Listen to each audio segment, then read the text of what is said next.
Where do we start, right? I think this feels like there's less and less questions every year because we see, I mean, we've seen this type of instruction at Wahitis for a few years now.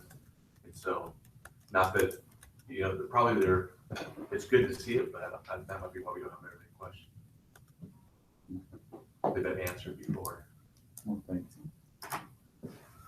Anybody else? Questions, comments, feedback? Good, bad, or indifferent? Well, it looks like whoever put your calendar Schedule? together, Mhm. it's vast, it covers everything. And you guys really, it's put together with like Justin and his hands gestures, the vision up here, and it almost like it all flows. Instead Right. of coming down, it's actually going up to it. But you guys are trying to cover.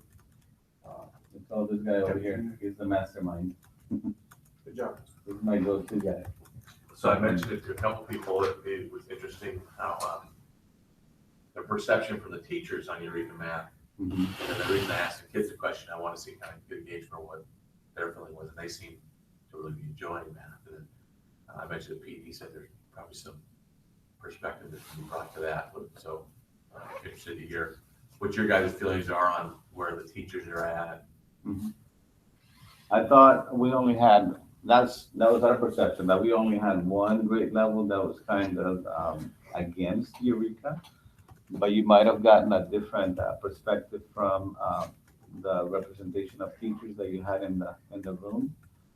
But I thought we've had some good progression through those early pains and aches. I think we've definitely given them ample time to collaborate on Eureka, like Justin said.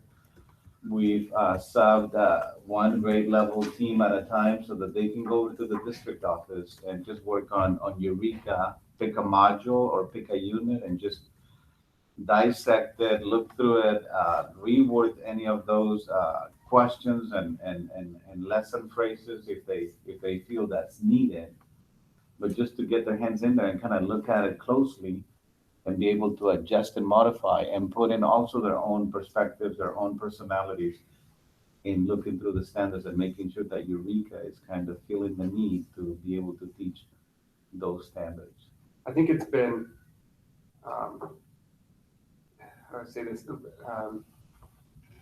tough for some of our grade teams because the past 2 years for sure, it was more strictly just standards based for them. And so looking at the standards, exactly what, and the specs, the assessment specs, and figuring out what do the students have to know and working that way, right? And with our teachers, they were really felt like they were getting in a groove with what we were doing. And then some of them, this sounds really negative, but it almost felt like they felt like they were being kind of handcuffed. Like now we have to follow this program, but it's not what we've done in the past that we've seen success with, if that's making sense. So they were getting a little, that's kind of some of the tension I've sensed with a couple of the grade teams that it's really, they don't want to go back to the lockstep. You have to follow this program and do this because, like I said, we've seen success with a little bit more free flow, just looking at the standards. But with that said, some of the issues also have been around Eureka is pretty expansive as far as the prep that goes into it for teachers is really overwhelming. And especially if they feel like we're getting to the point a little bit past it now, I think, where if the program is, Janice, who works with us in math, explains it as like a 7-course meal every day. Like you can't eat that much every day.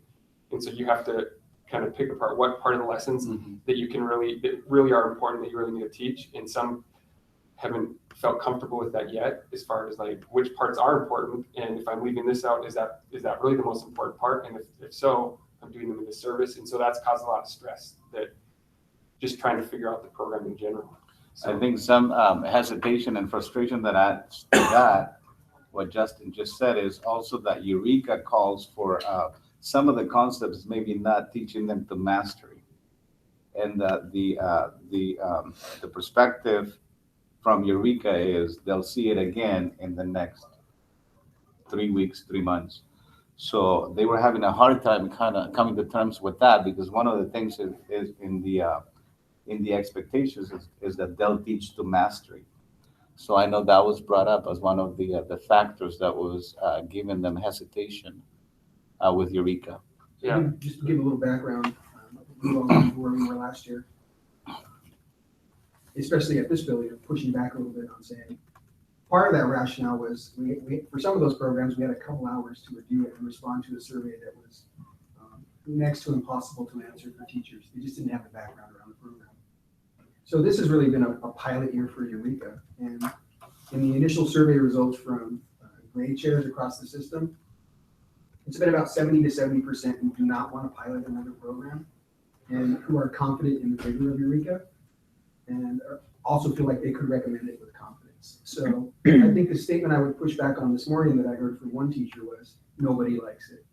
Well, that's not an accurate statement. So I think we really have to look deeply at what the program really brings. The other thing that perhaps we can educate principals and teachers about is this shift in leadership that Dr. Hurst has brought to the table. So I think that Wahitis teachers would feel comfortable in saying, Eureka's our core. That's where we're living. That's going to bring us consistency and coherence. But if you can bring your A game with something else to supplement that, let's do it, right? What's the data say? What are the results of those efforts? And perhaps, sharing that message would not make them feel so handcuffed. So, but today at the principal meeting, it's to review those survey results that we took, to think about the next steps, and then in the next couple of board meetings, certainly before that, to meet with Dr. Hurst about what our plan is for adopting Eureka or considering something else. But I just wanted to give you a heads up about that sort of work around the project so far. And the thing, the PD that we have had around Eureka for 3 through 5 is, and this has actually been going on at Lubakaga and maybe the other 2 buildings as well, but it was obviously developed in New York, and their assessment isn't the Smarter Balance. And so the way our assessment and the way it's taught sometimes don't align. And so a lot of work has gone into with the grade teams of 3, 4, and 5 of looking at the specs themselves. This is exactly how it's going to be assessed. This is how it's taught. Do they even match up? And so I know a lot of work has gone into that, and just knowing that we're not handcuffed to anything, because this goes way back to many years, and my own mother-in-law was assistant superintendent at the time. But back in the day, when we adopted something, it was like, if you were caught doing anything else, it was like, you're gonna get in trouble, right? And that's where the teachers their fear kind of comes from. And I know that's not the leadership that we have now, but it's just, if that's kind of what you're used to, that's kind of how they thought we were gonna fall back into. And so them saying, well, this isn't even gonna get us to this point, and then us saying, well, then let's figure out how to get there. But that's not fidelity. We have to stick exactly to what it says. And so it's just that kind of mind shift that we're not in that place anymore where we're going to get in trouble if you're not following the script. And so, I don't know, that's kind of where some of the fears come from. That makes sense. There was a big difference when we did our screening visit, Pete, where they did this a year ago. And so this year they were much more comfortable. It was not as hard. They had everything that they worked on the year prior. And so I'm assuming that that's where the frustration is coming here and in the other buildings as well. The level of support has been equal for the 4 schools, maybe even a little more intense at Lubakaga because we were able to purchase some Spanish resources. But it's the lack of professional development, the lack of time to engage in it, that would frustrate anyone. And so I absolutely hear it from the teachers that it's challenging, it's difficult, particularly K2. There are some heavy concerns about. But I think we can all agree that there's not a silver bullet here. We're not going to find one that's going to answer all those questions. And certainly with the vision that Dr. Hurst has presented, there's a lot of work to be done. And I'm thinking about all our curriculums as we move forward in the next 4 to 5 years. I think something that we kind of revisit time and time again is something that was left from the Pete Perez's days. It's how it all started. Let's just do it, and next year we'll do it better. And that is kind of like the premise and the rationale that we take in anything and everything that we do. Let's just get into it. When we do it once, we'll get better at it. And next year, like you said about scrutiny, it'll get better. And with each year that you do it, it'll get better and better.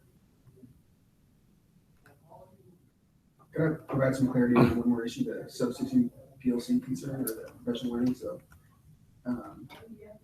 the practice has been that we would approve 6 subs in the district just because of the need, particularly on Mondays and Fridays. We don't want to leave a classroom unsupervised. So we've stuck to that number.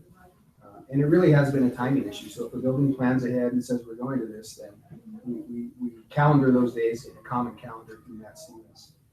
But a good example that I think is contrary to what the perception was is yesterday Matt called me and said, a high school teacher would like to go to COE training. We already have 6 subs that day. What do you think? And I said, we absolutely need that training. There's been significant changes to COE. Communicate with the building. We'll have 7 that day, right? So there's some flexibility there, but dramatically increasing that number right now is just not an option until we can recruit and retain more subs and more certified teachers. So I just wanted the board to be aware that there is some flexibility there. It's a new process for Dr. Hurst as well, and perhaps something I haven't shared with him, but I wanted to make sure that we're. Well, I kind of sense that one of the, sort of like possibly, okay, we only have 5 spots. There's already someone representing the high school. We don't need 2 more people from the high school. Why don't we get someone from a different school? I kind of felt like that might have been part of it. Yeah, and so I think the way those come down is, let's say Wahitis makes a request, we want to go to PBIS training, and it's important that we send our assistant principal, our instructional coach, and a lead teacher. And they've thought about that team. They requested it several weeks, maybe a few months out. And then we make that commitment. It's difficult to go back and say, hey, we're not gonna honor that work. We're gonna send this other team. I mean, there's some flexibility there, but I just wanted you to know that's sort of how it unfolds. So Pete, since we're asking questions now, and you just reminded me, talk to me about the lack of resources at special ed and curriculum issues. This isn't the first time we've heard that. Yeah, the comment about the OHS and the high school, I think it's a couple of components. One is lack of certified teachers. Those folks haven't been trained. They haven't gone through any sort of, they don't have the academic background around special ed. The other factor is, I think they might be making an assumption that there is a sort of canned curriculum for those high intense individualized needs. I think that's the nature of special ed, right? It's these individualized plans.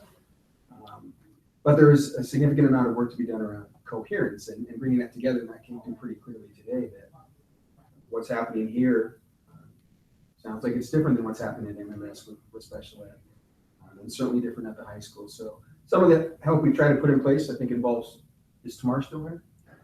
So Tamar's been up at OHS, Justin has helped at OHS, Janice Heigl's been up at OHS to get some consistency, at least around math.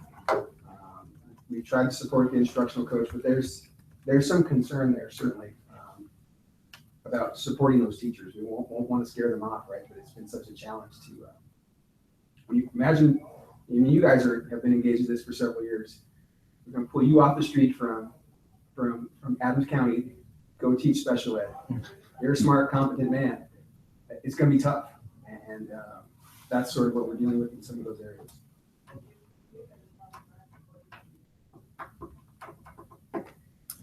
Awesome. Thank you guys so much. Thank you for You guys are coming. doing great. Appreciate it, great job. Thank you. Anything else? So next steps are next Monday, Yes. go to the Yes, school for board the board, yeah. and present. Okay. Perfect. You just need to get your presentation to Sandra. Yep, by tomorrow. You guys can set it in there, so we'll know that. Let's go do it. Let's do it. So I'll just talk really slow, but only at 16:30. Ah, you're good. Oh, yes, sir. Let's go. Tomorrow or? Yeah. Come on back.